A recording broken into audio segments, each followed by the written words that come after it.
जब मैं खामबरा में फर्स्ट टाइम आई, ऐसे लेडीज सेक्शन में 10वीं 12वीं रो में ऐसे बैठी थी और प्रभु के दास प्रीच कर रहे थे पुरानी चर्च में, और मुझे उनका चेहरा नहीं दिख रहा था, केवल फेस से किरणें दिख रही थी, केवल रोशनी दिख रही थी, केवल लाइट दिख रही थी। और मैं सोच रही थी कि ऐसा हो क्यों रहा है कि लाइट की कोई दिक्कत है, लाइट आंखों में पड़ रही है कि आंखें मैं अपनी लगातार मल रही हूँ, आंखें मूंद रही हूँ, आंखें बंद कर रही हूँ, लेकिन मुझे दिख नहीं रहे पास्टर जी।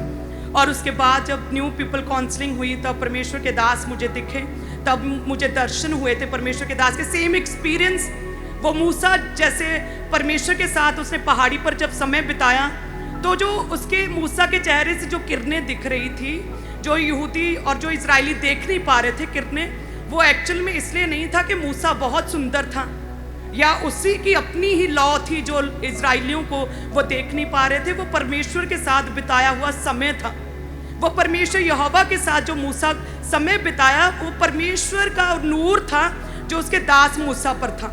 सेम उसी तरह से उस समय मुझे ये एक्सपीरियंस हुआ कि वाकई परमेश्वर के दास है, कि जेन्युइन सच्चे प्रभु के दास हैं।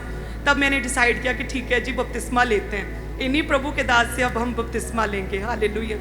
सो इस तरह से मेरी खामबरा की शुरुआत हुई।